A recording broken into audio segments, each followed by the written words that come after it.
হযরত আনাস বলে, ইয়া রাসূলুল্লাহ, কি আনাস হুজুর আপনাকে কি কাউসার দিল যে কাউসার পাইয়া আপনি এত খুশি? নবীজি ডাক দিয়া বলে, রে আনাস শুনো, কিয়ামতের ময়দানে মানুষের মাথার উপরে যখন সূর্যটা চলে আসবে রে, মানুষগুলো যখন তামার জমিনের উপর দাঁড়ায় থাকবে রে, মানুষগুলো দাঁড়াইতে পারবে না, কারণ জমিন তো তামার হয় না। নবীজি বলে 40,000 বছর ওই জমিনটাকে আমার আল্লাহ জ্বালায়া ওই জমিনটাকে আল্লাহ তামার জমিনে রূপান্তরিত করবে। ওই জমিনে কোনো মানুষ দাঁড়াইতে পারবে না। এরে আনাস শুনো, কিয়ামতের ময়দানে আমি নবীর হাতে যেই উম্মত এক পেয়ালা কাউসার পান করবে, ওই উম্মত এই 30,000 বছরের পুলসিরাত, 50,000 বছরের দিন ময়দানে মাহাশর, এই হাসরের ময়দানের তামাম জমিন শুধু নয়, এক পেয়ালা শরবত পান করলে কিয়ামত শুধু নয়, পরবর্তী জান্নাতের ঘোষণা না আসা পর্যন্ত আমার একটা উম্মত পানির পিপাসায় পিপাসিত হবে না। মুফাসসিরিনে কেরাম এই ছোট্ট সূরাটি সম্পর্কে বলেন, দুনিয়ার মানুষ যদি এই ছোট্ট সূরাটি সম্পর্কে জানতো আর জানার পরে যদি তার জীবনটাকে সাজাতো, তাহলে এই ছোট্ট একটা সূরা তার ইহকালীন এবং পরকালীন মুক্তির জন্য যথেষ্ট হয়ে যেত। ছোট্ট একটি সূরা, সূরা কাউসার, 3টি মাত্র আয়াত, এবং সূরাটি নাজিল হয় মক্কার জমিনে। যেই সময়টায় নাজিল হয় সেই সময়টা ছিল মক্কার প্রারম্ভিক সময়। মক্কার প্রারম্ভিক সময় কখন বলা হয়? মুফাসসিরিনে কেরাম বলেন, যেই সময় ইসলামের মাত্র শুরু হলো, নবীজি দাওয়াতি কাজ চালাতে লাগলো, আর এই দাওয়াতি কাজ চালানোর সময় হাতে গোনা মাত্র কয়েকজন মানুষ কালিমা পরে ইসলাম গ্রহণ করলো। আর যারা করলো এদের ভিতরে অধিক অংশ ছিল গরিব মানুষ, অসহায় মানুষ, দুস্থ মানুষ। কারণ ইসলামের প্রথম অংশে ধনীরা ইসলাম গ্রহণ করেছে খুব কম, গরিবরাই ইসলাম বেশি গ্রহণ করেছে। তাই তো রসুল বলেছেন, ধনীর 500 বছর আগে আল্লাহ তাআলা একজন গরিবকে জান্নাতে নিয়ে যাবে। এই উপস্থিতি, সেই সময়ে এই সূরাটি নাজিল হয়। এই সূরাটি নাজিল হওয়ার একটা ব্যাকগ্রাউন্ড আছে, একটি শানে নুজুল আছে, এর একটি ঐতিহাসিক বর্ণনা আছে। রাসূলুল্লাহ বাইতুল্লাহর পশ্চিম পাশে, যারা হজে গিয়েছেন, বাইতুল্লাহ কাবা ঘরের পশ্চিম পাশে হাফ ওয়াল করা একটি ছোট্ট একটা ওয়াল ছিল, মাঝখানে একটি জায়গা আছে। এই জায়গাটাকে কিতাবের ভাষায় হাতিমে কাবা বলা হয়। এবং ওই হাতিমে কাবার ভিতরে হাজি সাহেবরা যখনই তওয়াফের ভিতরে যায়, নজর রাখে হাতিমে কাবায় ঢুকতে নি পারি, কারণ ঢুকে 2 রাকাত নামাজ পড়লেই জিন্দিগির গুনাহগুলো আওয়াজটা বাড়িয়ে বলুন তো যিনি মাফ করে তিনি কে? এই জন্য হাজিরা খুব বেকারার থাকতো। তো এই হাতিমে কাবার ভিতরে আমার নবী বাইতুল্লাহর সাথে হেলান দিয়ে ট্যাগ লাগিয়ে বসিয়ে নবী আমার 2টা চোখ থেকে দর দর করে পানির ফোঁটা ছেড়ে দিয়েছে, আর আসমানের দিক নজর দিয়েছে। নবীজির 2টা চোখ থেকে শুধু পানির ফোঁটাগুলো দর দর করে পড়তেছে। ঠিক এমন সময় নবীর একজন কলিজার টুকরা সাহাবা এবং অন্যতম একজন খাদেম ছিলেন হযরতে আনাস। তিনি নবীকে না দেখতে পাইলেই পাগলের মতো হয়ে যেত। তিনি খুব দ্রুত নবীকে খোঁজার জন্য বের হয়ে যায়। কোথাও না পেয়ে বাইতুল্লাহর কাছে এসে দেখছে আমার নবী বাইতুল্লাহর পাশে বসে বসে 2টা চোখ দিয়ে পানি ছেড়ে দিয়ে নবী আমার বিনায়া বিনায়া কাঁদছে। হযরতে আনাস রাদিয়াল্লাহু নবীজির পাশে দাঁড়িয়ে রাসূলুল্লাহর চোখের পানি দেখে তিনি তেনার কান্না আর রাখতে পারলেন না, তিনিও রাসূলুল্লাহর সাথে কান্না শুরু করে দিল। হযরতে আনাসের দিকে আমার নবীর হঠাৎ করে নজর চলে যায়, যাওয়া মাত্র জিজ্ঞাসা করে, আনাস তুমি কেন কাঁদো, কেন কাঁদছো তুমি? হযরতে আনাস ডাক দিয়া বলে, ইয়া রাসূলুল্লাহ, আমার কান্নার কোনো কারণ নাই, নবী আপনি কাঁদেন এই জন্য আপনার দরদে আমিও কাঁদি। এরে আনাস, আমি কেন কাঁদি তুমি জানতে চাও? বলে হ্যাঁ। এরে আনাস, আমি কেন কাঁদি জানো? আমার দেওয়া কালিমার দাওয়াত গ্রহণ করলো মাত্র কয়েকজন মুসলমান, এরা আবার গরিব মানুষ। কেন এরা কালিমা গ্রহণ করল?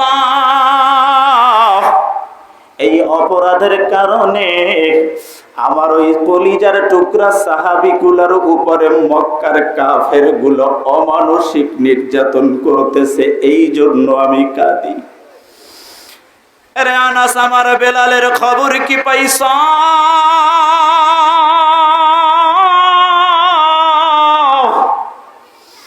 আমার বেলালের কোনো অপরাধ নাই। আমার বেলালের অপরাধ, আমার বেলাল কেন কালিমা পড়ছে রে? আজকে বাংলার জমিনের উলামায়ে কেরামের কোনো অপরাধ নাই। অপরাধ হলো কেন কোরআনের দাওয়াত দেয়। আওয়াজ দিয়ে বলেন কথা ঠিক কিনা? ওরে বাংলার জমিনের উলামায়ে কেরামের কোনো অপরাধ নাই। অপরাধ কেন কালিমার দাওয়াত দেয়, হকের দাওয়াত দেয়। কেন ফ্যান্সি ডিল বন্ধ করতে চায়, মদের আড্ডাখানা বন্ধ করতে চায়, দুর্নীতিবাজদেরকে দুনিয়া থেকে সরাইতে চায়। বলেন ঠিক কিনা? আমার নবী ডাক দিয়া বলে, আনাস, আমার বেলাল কালিমা পড়ছে, এই জন্য ওর বুকের উপরে তাজা পাথর দিয়া রাখছে। আমার বেলালের জবান দিয়া তখনও বের হয় আহাদ। পাশের লোকজন বলে, রে বেলাল, তুই তো বাঁচবি না, তুই তো মরে যাবি, কালিমাটা ছেড়ে দে। হযরতে বেলাল তখনও জবান দিয়া বলে, জীবন দিতে রাজি আমরা, ঈমান দিব না, প্রয়োজনে আমায় তোমরা মেরে ফেলো না। নবী আমার ডাক দিয়া বলে, রে আনাস, জানো আমি কেন কাঁদি? আমার আম্মার কেন কালিমা পড়ে ইসলাম গ্রহণ করলো? এই অপরাধের কারণে আমার আম্মারের দুই পায়ে ওরা রশি বাঁধিয়া, দ্রুতগামী ঘোড়ার পায়ের সাথে বাঁধিয়া, দুইটা ঘোড়া যখন দৌড় দিয়েছে দুই দিকে, আমার আম্মারে দেহের মাঝখান দিয়া চিরিয়া দুইটা টুকরা হয়ে গেছে। রে আনাস, আমি কেন কাঁদি জানো? আবার সুমাইয়া ইসলামের প্রথম অংশে কালিমা পড়িয়া ইসলাম গ্রহণ করছে। আমার সুমাইয়ার কোনো অপরাধ নাই। আমার সুমাইয়ার অপরাধ একটা, কালিমা কেন গ্রহণ করলো, তাওহীদ কেন গ্রহণ করলো, রিসালাত কেন গ্রহণ করলো, আদর্শ ইসলামের কেন গ্রহণ করলো, ইসলামের সুমহান আদর্শের ছায়া তলে কেন আমার সুমাইয়া আসলো? এই জন্য আমার সুমাইয়াকে ওরা পালাক্রমে ধর্ষণ করছে। পল্লবের আঘাত আমার সুমাইয়ার লজ্জা স্থানে দিয়া আল্লাহর জমিন ছেড়ে শহীদ করে দিয়েছে। নাউযুবিল্লাহ। ও পিরোজপুর তথা নাজিরপুর বাবুরহাটের মুসলমান, কালিমা যখন পড়ছ, কালিমা পড়ার মতো পড়ো। কালিমা যখন মানবা, মানার মতো মানো। কারণ কালিমা পড়লে আর কালিমা মানার মতো মানলে, ও মুসলমান, এ ধরনের নির্যাতন আসবে, সহ্য করতে তৈয়ার আছি না? না তৈয়ার যদি করতে ভরক নিজেকে করতে পারো, ও মুসলমান, অসুবিধা নাই। ওরে আল্লাহর জন্য আল্লাহর জমিনে যদি জীবন দেওয়া যায়, দুনিয়ার জমিন থেকেই জান্নাতের সুঘ্রাণ পাওয়া যায়। ও মুসলমান ইমানদার, আমার নবী আনাসের দিকে তাকাইয়া কাঁদে। হযরতে আনাস রাদিয়াল্লাহু ফুফায়া ফুফায়া কাঁদতেছে। হঠাৎ হযরতে আনাস দেখতে পেলেন আমার নবীজি আসমানের দিক তাকায়া আমার নবী মুস্কি মুস্কি হাসতেছে। নবী আমার মুস্কি মুস্কি হাসতেছে। হযরতে আনাস রাদিয়াল্লাহু দুইটা চোখ থেকে এভাবে পানিটা মুছলেন আর বললেন, ইয়া রাসূলুল্লাহ, যেই রাসূল উম্মতের দরদে এত কান্না করতেছিল, ওই নবী হঠাৎ করে কেন আসমানের দিক তাকাইয়া নবী আপনি মুস্কি মুস্কি হাসতেছেন? আমি আনাস জানতে চাই।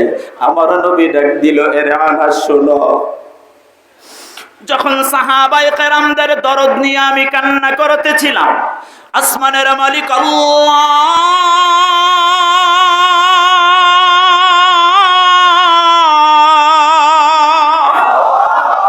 আসমানের মালিক আল্লাহ জিবরাইল আমিনকে আমার কাছে পাঠায় দেয়।